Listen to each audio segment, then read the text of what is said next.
साल तक देश पर राज करने वाले 10 साल सत्ता से बाहर क्या रह गए? अब देश में आग लगाने की बात कर रहे हैं। क्या ये आग लगाने की बात आपको मंजूर है? क्या इस देश को आग लगाने देंगे? क्या आग लगाने की ये भाषा उचित है? क्या ये आग लगाने वाली भाषा लोकतंत्र की भाषा है?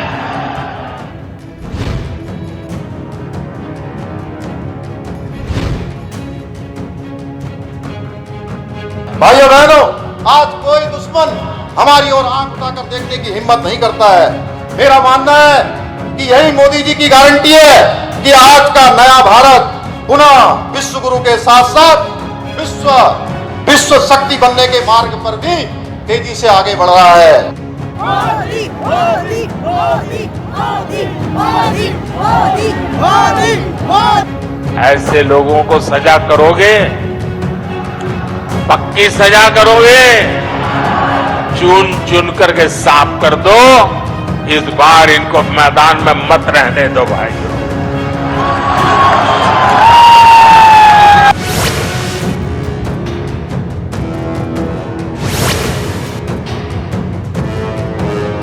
भाइयों बहनों, आदरणीय मोदी जी द्वारा जो अब की बार हमको 400 पार का नारा दिया गया है, वो नारा नहीं है, वो नए भारत की चाबी है और इस चाबी को सुरक्षित रखना हमारी जिम्मेदारी है। मोदी, मोदी, मोदी, मोदी, मोदी, मोदी, मोदी, मोदी, मोदी। उत्तराखंड के लोग भूल नहीं सकते कि इसी कांग्रेस ने देश के वीर सपूत स्वर्गीय बिपिन रावत जी तक का अपमान किया था।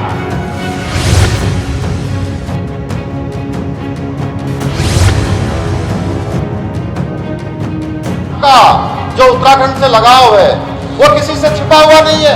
हम सब जानते हैं जिस प्रकार से हम सब लोग उनको हृदय से प्रेम करते हैं, उसी प्रकार आदरणीय प्रधानमंत्री जी के हृदय में हमेशा उत्तराखंड बसता है। भाइयों बहनों, हमेशा उत्तराखंड बसता है।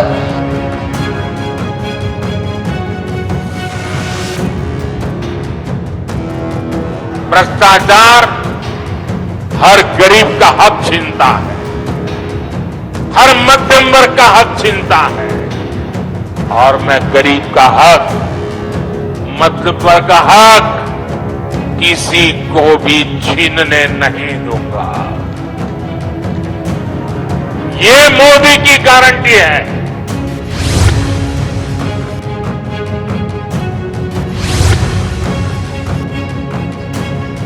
उत्तराखंड के लिए अगर पिछले 10 वर्षों में मैं बात करूं तो 2 लाख करोड़ से भी ज्यादा की योजनाएं यहाँ स्वीकृत हुई हैं। अनेक काम स्वीकृत हुए हैं जिन योजनाओं के बारे में हम सोचते भी नहीं थे, वो सारी योजनाएं हमको मिली है। भाइयों बहनों, उत्तराखंड तेजी से आज आगे बढ़ रहा है आपके दिशा निर्देशन में, आपके मार्गदर्शन में। मोदी, मोदी, मोदी, मोदी।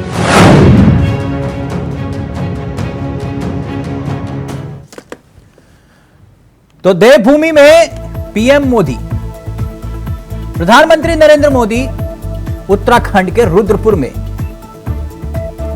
में चुनावी जनसभा को संबोधित कर रहे हैं। वैसे तो यह पहले से ही तय था कि देवभूमि की 5 सीटों पर मोहर बनाने के लिए पीएम मोदी विपक्ष को निशाने पर लेंगे, और हुआ भी यही। मोदी की गारंटी का जिक्र किया। पीएम ने कहा कि मोदी की गारंटी यानी कि गारंटी को पूरा होने की गारंटी। फिर उत्तराखंड का भी जिक्र हुआ। कहा कि यह दशक उत्तराखंड का दशक होने वाला है। अपने ही अंदाज में पीएम मोदी ने गाहे बगाहे निशाने पर विपक्ष को लिया, कांग्रेस को लिया, और दावा कर दिया कि तीसरे टर्म का एक्शन प्लान तैयार है। बिजली से लेकर सोलर पैनल तक।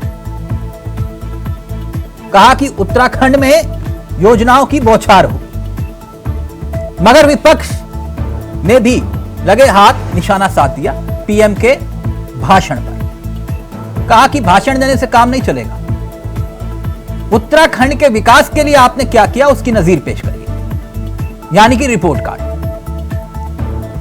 अब पीएम तो उत्तराखंड का दौरा करके चले गए, मगर अब पीएम के दौरे के बाद सियासी दौर शुरू हो चुका है, वार भी और पलटवार भी।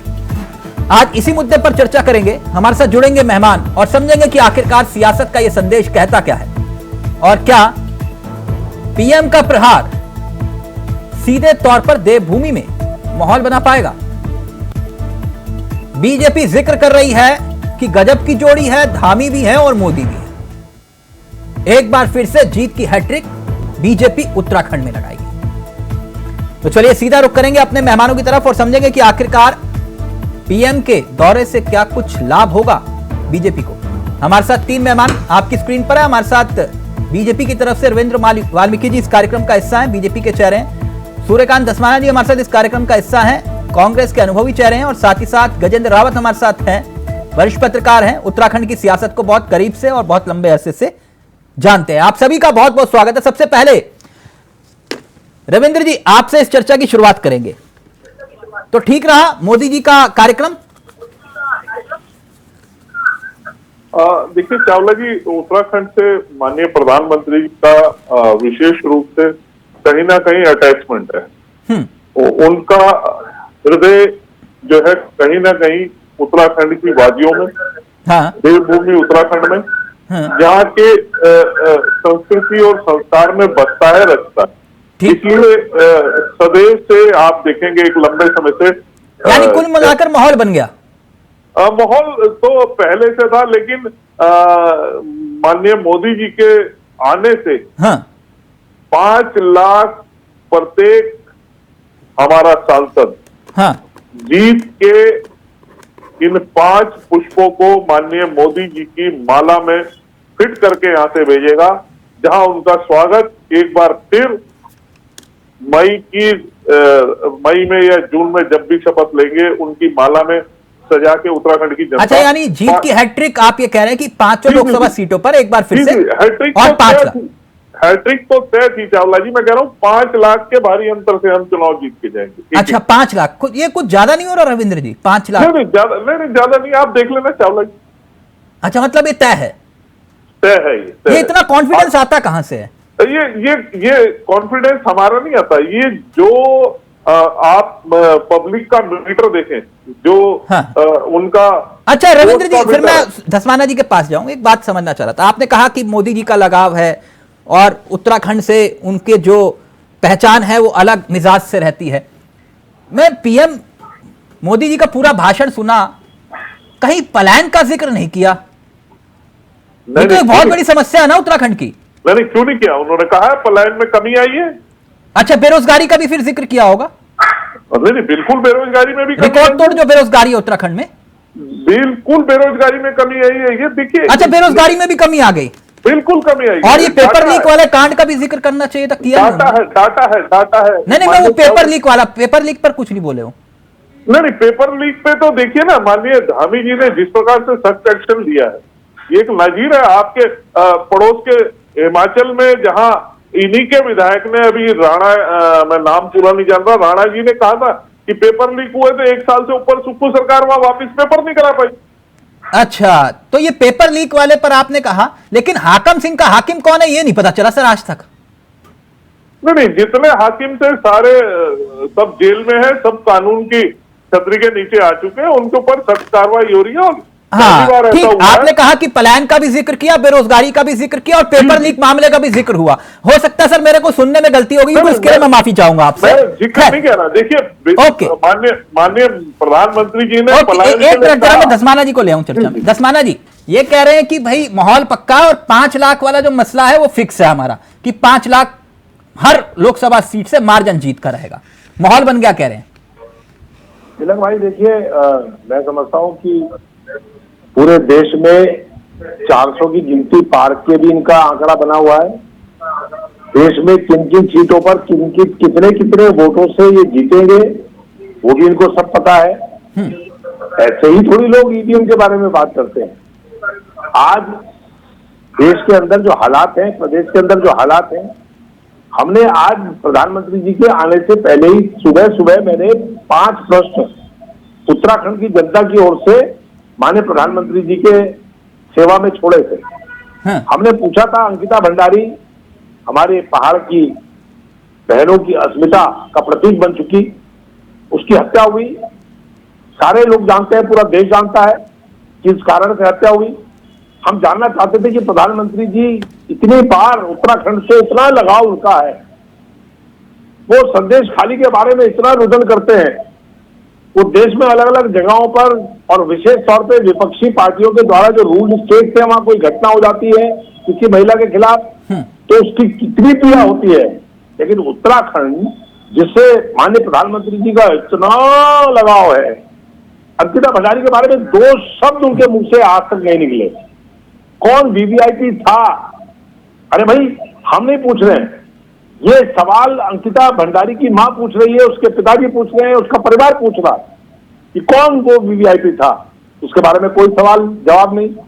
भर्ती घोटाले में आपने पूछा, पता नहीं भैया को सुनाई पड़ा होगा, हाकम सिंह और संजय धारीवाल उनके हाकिम कौन थे, उसके बारे में प्रधानमंत्री जी ने शायद बताया हो। तीसरा सवाल हमारा था, सिलक्यारा में इतना बड़ा हादसा हुआ, 41 मजदूरों की जान वहां फंसी रही। प्रधानमंत्री जी की अध्यक्षता वाली जो कैबिनेट कमेटी थी, सब कमेटी, उसमें फैसला किया गया था कि एस्केप चैनल बनेगा। वो एस्केप चैनल नहीं बना, लेकिन ये पता लगा अभी एसबीआई ने जो अपना हलफनामा दिया कि उसको बनाने वाली जो नवयुक्त कंपनी थी, उसने इलेक्ट्रॉल बॉन्ड खरीद करके भारतीय जनता पार्टी के खजाने में चंदा दिया। इसलिए वो एस्केप चैनल जो नहीं बना, उसके बारे में कोई जांच, कोई पड़ताल, कोई एफआईआर नवयुक्त कंपनी के खिलाफ नहीं हुई। ये हमारा तीसरा सवाल था। हमारा चौथा सवाल था, उत्तराखंड के नौजवानों का जो सबसे बड़ा स्रोत रोजगार का था, वो सेना में भर्ती का था, सैन्य बलों में भर्ती का था। अग्निपथ जैसी विनाशकारी योजना लाकर के उत्तराखंड के नौजवानों का जो रास्ता रोका गया, उसका जवाब कौन जिम्मेदार है, ये हमने मांगा, कोई जवाब नहीं मिला। पूरे हिमालयी राज्यों में महिलाओं के खिलाफ हिंसा और अत्याचार के जो मामले हैं, उसमें उत्तराखंड पहले पायदान पे है। जल्दी से रविंद्र जी, फिर मैं गजेंद्र जी को आखिरी सवाल जवाब दीजिए। आखिरी सवाल, केदारनाथ जी में 230 किलो सोना चोरी हो गया, पूरे देश में हंगामा हो गया, हल्ला हो गया। लेकिन सनातन धर्म और हिंदू धर्म का सबसे बड़ा जिन्होंने ठेका लिया हुआ है, उन्होंने आज तक इस बात का जवाब नहीं दिया कि 230 किलो सोना लगा भी था। ठीक, रविंद्र जी प्लीज जल्दी से, फिर मैं गजेंद्र जी को वक्त दूंगा, जवाब दीजिए। सवाल हमारे थे, लेकिन प्रधानमंत्री जी ने जो आज वहां पर भाषण दिया, दसमाना जी बहुत पुराने नेता है, झूठ करता हूँ, लेकिन जिस प्रकार से आज इतना बड़ा बेचारा अली को लेके एक मजाकिया अंदाज में कहा कि सवाल पूछना चाहिए था। माननीय दसमाना जी, आप जिस प्रकार से संदेश खाली की महिलाओं का मजाक इस मंच के माध्यम से बना रहे हैं ना, ऐसा ही मजाक जनता आपको बिल्कुल 100% देगी। आप वो लोग हैं जिन्होंने एक बार संदेश खाली की महिलाओं को दिलाने के लिए अपने ऊंचे आवाज में अंकिता भंडारी अंकिता भंडारी सजा देश के अंदर अगर महिलाओं के खिलाफ दिया गया होता है, हिरासत में डाल दिया गया।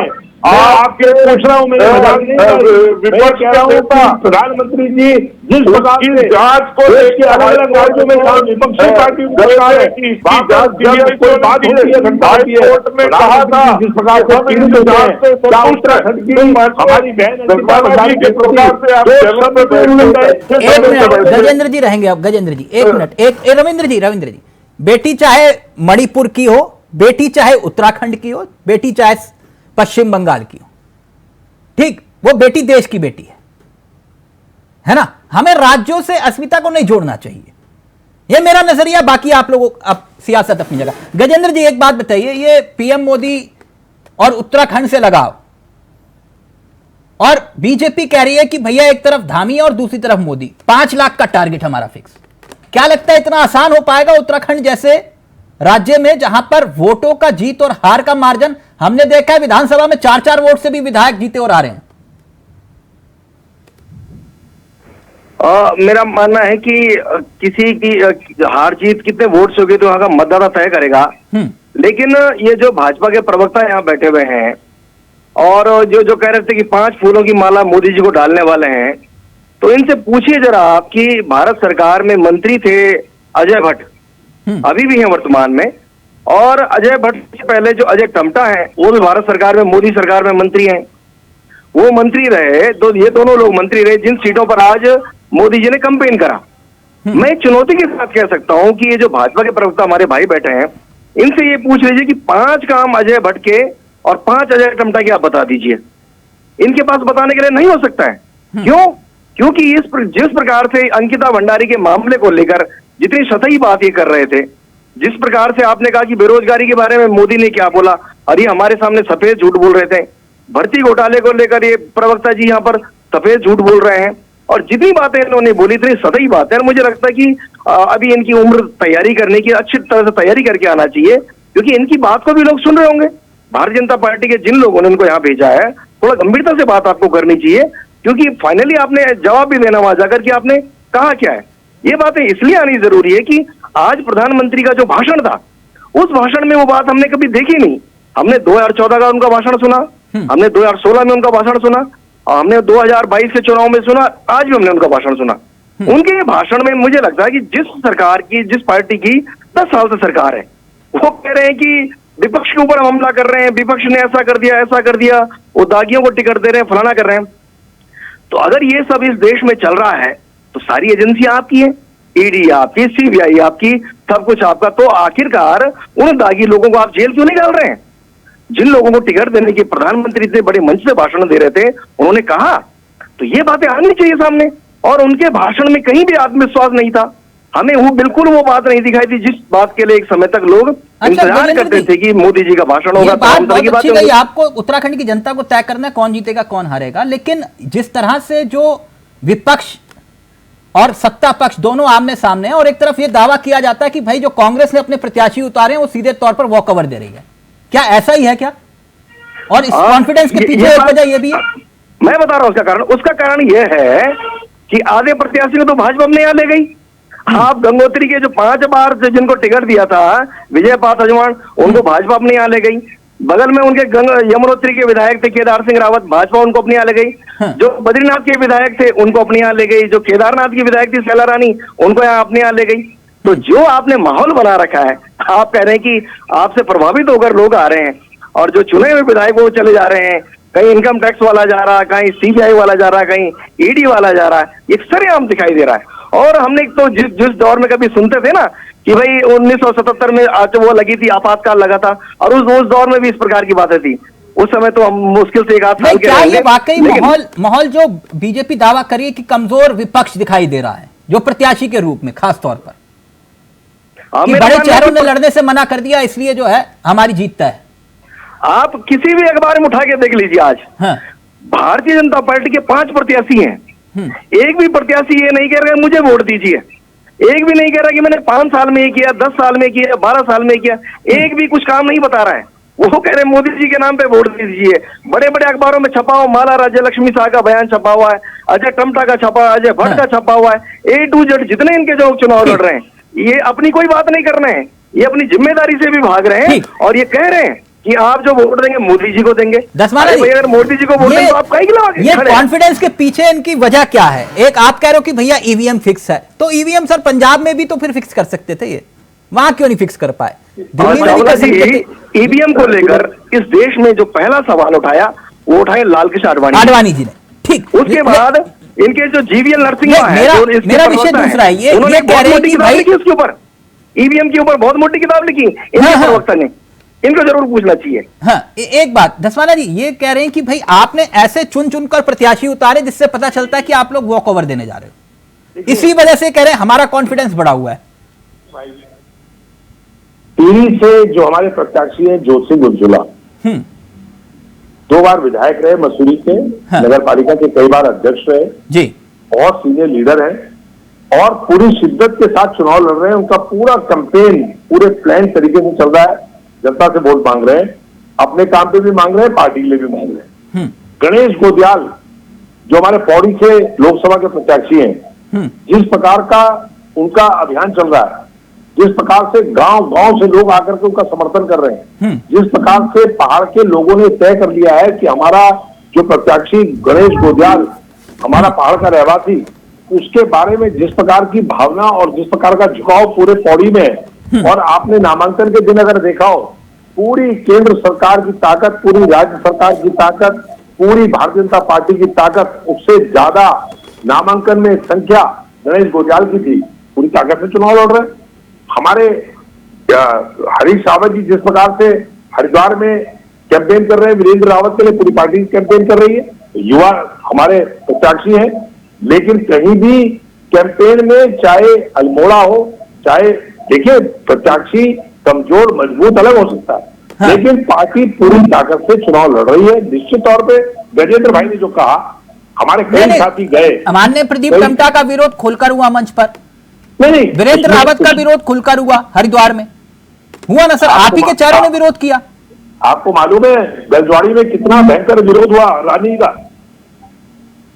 मंत्री जी का, जो हमारे मंत्री है वहां के लोकल मसूरी के, हाँ। उनका कितना विरोध हुआ मसूरी विधानसभा में, सबका विरोध। नहीं वो तो ठीक है ना, उनकी बेटी टिकट मांग रही थी, नहीं दिया उन्होंने, मेरा भी हाँ। तो आपके बड़े चेहरों ने भी तो चुनाव लड़ने से मना किया ना सर? देखिए वो पार्टी का टिकट बंटवारा जब टिकट हो गया, अब उसमें मैं कोई टिप्पणी नहीं करूंगा। इस समय कांग्रेस पार्टी पूरी ताकत से चुनाव लड़ रही है। नहीं गजेंद्र जी, ये अलग अलग बातें होगी ना। अब ऐसे मौकों पर जब पार्टी ये कह रही है कि आप चुनाव लड़िए और दूसरी तरफ ये कह रहे हैं कि माहौल बना हुआ है हमारा, बीजेपी कह रहे हैं कि भैया अगर माहौल आपका बना हुआ तो आपके बड़े चेहरों को चुनाव लड़ना चाहिए था। हरीश रावत जी कह रहे हैं कि मैं अपने बेटे को चुनाव लड़ाऊंगा। गजेंद्र जी, क्या वाकई में कांग्रेस के भीतर एक कॉन्फ्यूजन दिखाई दे रही है? वहां अभी पार्टी के प्रवक्ता खुलकर बगावत कर रहे हैं। मेरा मानना है कि ये जो आपने बात कही है कि कांग्रेस के लोग, बड़े लोगों ने चुनाव लड़ने से इनकार किया, हाँ। ये सत्य है। जिन मनीष खंडूड़ी को 5.25 साल तक कांग्रेस के लोग कंधे में घुमा रहे थे, वो मनीष खंडूड़ी उस पार्टी में जा गए जहां उनके पिताजी बैठे हैं, जहां उनकी माँ है, उनकी बहन है, उनके चाचा है, उनकी बुआ है, वो सब, सौरभ बोगड़ा उनके भाई हैं, वो सब वहां तो उस पार्टी में चले गए, हाँ। जो दूसरे प्रीतम सिंह जो पिछले 2019 में चुनाव लड़े थे, वो भी वहां खड़े हुए, उन्होंने चुनाव नहीं लड़ा तो इसलिए जो सिंह गुंतोला लड़ रहे हैं। हरीश रावत ने भी 11th आवर में कह दिया कि मैं नहीं लड़ रहा हूं, मेरी उम्र ज्यादा हो गई है। और वो आपने फिर देखा यशपाल आर्य ने भी वही दगाबाजी की, और उनको जब पार्टी ने बताइए कहा कि आप जो है अल्मोड़ा सीट से कंटेस्ट कीजिए, तो उन्होंने कहा मैं अल्मोड़ा से नहीं लड़ूंगा, मैं तो सामान्य सीट से मुझे नैनीताल से दीजिए। तो मुझे लगता है कि जो 5 साल तक यशपाल आर्य भारतीय जनता पार्टी की सरकार में रहे, कुछ उसका प्रभाव है, कुछ उन मसलों को भी प्रभाव आप देख सकते हैं। जिस प्रकार का वातावरण देश में, लोग डर रहे हैं, लोगों को लग रहा है पता नहीं कब इनकम टैक्स वाला उनके दरवाजे पर आ जाए, कब ईडी वाला आ जाए, कब सीबीआई वाला आ जाए। आज तो और मजेदार बात है, यहाँ अखबारों में छपी हुई कि ईडी वाला कह रहा है कि आज मतलब हरक सिंह रावत तुम्हें फिर नेक्स्ट टाइम बुलाते, आज हम जरा कहीं और जा रहे हैं, बता रहे हैं कि प्रधानमंत्री जी की रैली कारण बहुत व्यस्त आए हैं। ये वो तमाम बातें हैं कि जो आपने कहा कि कांग्रेस के जो बड़े चेहरे थे वो भागे, इसमें ये बिल्कुल सत्य है, इसमें कोई वाली बात नहीं है। रविंद्र जी आपके पास जो बात गजेंद्र जी कह रहे हैं ये मैसेज क्या गया फिर कार्यकर्ताओं के बीच आपके, कि भाई आपके बड़े चेहरों ने लड़ने से मना कर दिया। आप एक तरफ कह रहे हैं कि बीजेपी के खिलाफ इतने मुद्दे हैं। तिलक भाई, मैं बहुत ईमानदारी से, आपको मालूम है कि मैं ज्यादा लाग लपेट की बात नहीं करता। बिल्कुल। इस समय हम युद्ध क्षेत्र में हैं, हम और कोई बात नहीं करेंगे। हाँ। हम भारतीय जनता पार्टी का 7 साल का जो कुशासन उत्तराखंड के अंदर रहा, 10 वर्ष के अंदर जो देश के अंदर इन्होंने हालात करी, उन मुद्दों को लेकर के, कांग्रेस का झंडा लेकर के हम अपने प्रत्याशियों के साथ पूरी मजबूती से पूरी 5 की 5 लोकसभा सीटों में जनता के बीच में जा रहे हैं। जनता तय करेगी, बड़े नेता छोटे नेता ये सब जनता बनाती है, लेकिन निश्चित तौर पे कांग्रेस के आज जो 5 प्रत्याशी हैं, पूरी ताकत से हम लोग चुनाव लड़ रहे हैं। और आप देख रहे हैं कि जिस प्रकार से हमने आज सवाल किए प्रधानमंत्री जी से, बैकफुट में आकर के झूठों का पुलिंदा खोल करके जिस प्रकार से उन्होंने हमला किया, आप जो प्रधानमंत्री जी ने सवाल उठाए, मतलब जो व्यक्ति 10,000 किलोमीटर पैदल चल करके भारत जोड़ने की बात कर रहा है, उसको आप कह रहे हैं कि वो आग लगाने की बात कर रहा है। मतलब जो बात, मैं आपकी बात से सहमत हूं, लेकिन गजेंद्र जी जो बात कह रहे हैं वो आग लगा देंगे हम तो देश में। नहीं, अभी आग वाली मसला रविंद्र जी, वो आग वाला मसला छोड़ो, अभी भारत का वो तो आग लगाने की बात करते हैं, वो तो विदेश के जाके कहते हैं भारत जैसे लखनऊ में बटा हुआ देश होता है, कहाँ जोड़ रहे होता है। नहीं सुनिए ना, आपके नेता ही बोलते हैं, हम तो आपके उन्हें बता रहे हैं। एक मिनट रविंद्र जी, एक मिनट। दरअसल गजेंद्र जी जो बात कह रहे थे, मैं उसको थोड़ा सा आगे बढ़ा के फिर रविंद्र जी आपके पास आ रहा हूं। वो एक समझाना चाह रहे थे कि भाई अगर सूर्यकांत धस्माना जी को पार्टी टिकट देती तो कार्यकर्ता भी निष्ठावान कार्यकर्ता लगते ना, क्योंकि सूर्यकांत धस्माना लगातार पार्टी के लिए परिश्रम कर रहे हैं। वो ये कह रहे हैं कि भाई आप अपनी पार्टी के भीतर वो बड़े चेहरे एक तो चुनाव लड़ने से मना करते हैं, फिर बेटा या बेटी को टिकट दिला देते हैं, फिर आप जैसे कार्यकर्ता तो अपने आप को ठगा हुआ महसूस करेंगे ना, जो लंबे अरसे से पार्टी का डंडा और झंडा उठा रहे हैं। तिलक भाई, ये पार्टी के अंदर की टिकट बंटवारे की लड़ाइयां होती हैं। आज हम चुनाव के मैदान में हैं। गणेश गोदियाल हमारे अध्यक्ष रहे हैं, हमारे बहुत सीनियर लीडर हैं, उनको टिकट दिया पार्टी ने, मजबूती से चुनाव लड़ रहे हैं। जोत सिंह भाई हमारे बहुत सीनियर लीडर हैं, उनको पार्टी ने टिकट दिया है, चुनाव लड़ रहे हैं।